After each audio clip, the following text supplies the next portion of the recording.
कहते हैं सोमवार के दिन की अष्टमी पढ़ने पर, कौन से दिन? सोमवार के दिन कौन सी तिथि?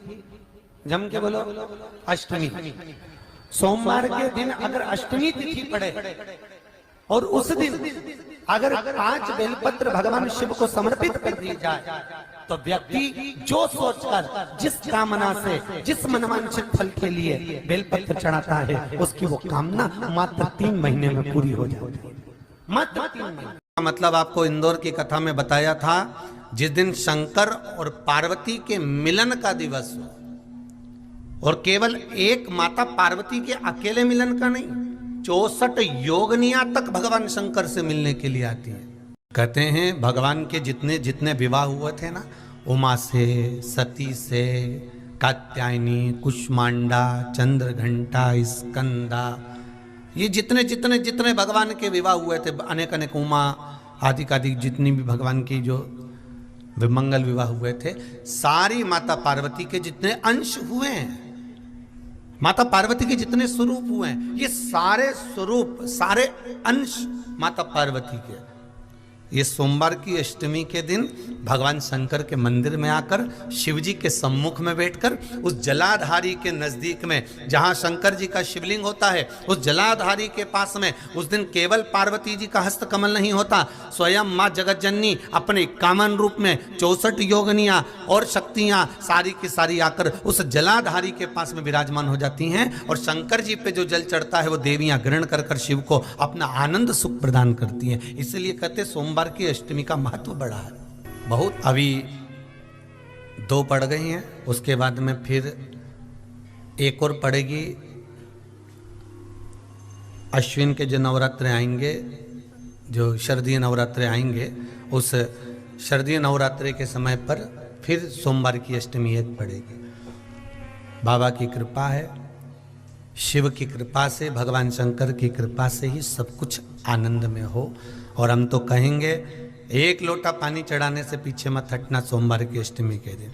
शंकर के मंदिर जरूर जाना, बेलपत्र जरूर चढ़ाना, बाबा से विनय जरूर करना, निवेदन करना, बाबा को पूजन करना, घी का दीप लगाना और बाबा से विनय करना, बाबा मेरी ये मनोकामना है, मैं तो आपके चरणों में समर्पित करने के लिए आई। बहुत बहुत बधाइयाँ महाराज।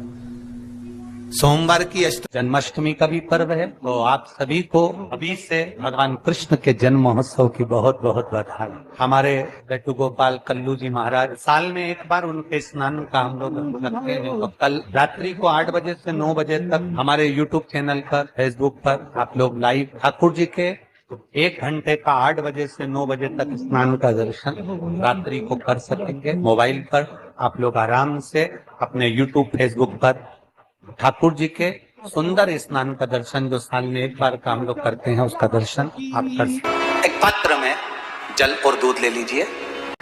तो कहोगे गुरुजी ये कथा कहाँ से निकाल के लाए हो? तो विष्णु पुराण में से आप उसको स्मरण कर सकते हो। काय में से? विष्णु पुराण में से। एक पात्र में देसी गाय का दूध, जल उसमें रखकर, और आपके यहाँ अगर लड्डू गोपाल हो, यदि आपके घर में ठाकुर जी हो, लड्डू गोपाल हो, विष्णु जी का कोई स्वरूप हो, श्री हरि का कोई स्वरूप हो, तो उस पर आप संध्या के समय पर दुर्वा डालकर, उस दुर्वा से अगर लक्ष्मी जी के नामों का 108 बार उच्चारण कर कर, घी का दिया लगाकर, कैसर के चावल साथ में रखकर केवल उस जल का और दूध का मात्र छींटा देते हो, तो उसके घर में कभी लक्ष्मी की कमी नहीं आ सकती, संपदा बढ़ती चली जाती है। 108 बार लक्ष्मी के नाम का मात्र उच्चारण कर लेने पर, भगवान विष्णु के चरणारविंद पर, भगवान विष्णु के चरणों पर केवल उस दुर्वा का, जल का, दूध का सिंचन कर देने से भी लक्ष्मी की वृद्धि होती है।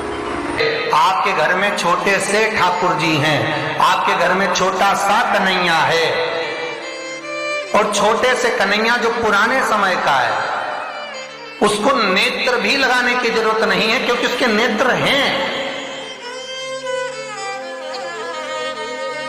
और मान लो तुमने इतना बड़ा कन्हैया ले लिया, तो अरे बोलो तो जम के जरा, और उसका कोई एक नेत्र कहीं गिर गया, एक नेत्र कहीं चले गया, तो फिर दूसरा नेत्र लगाना पड़ेगा कि नहीं लगाना पड़ेगा?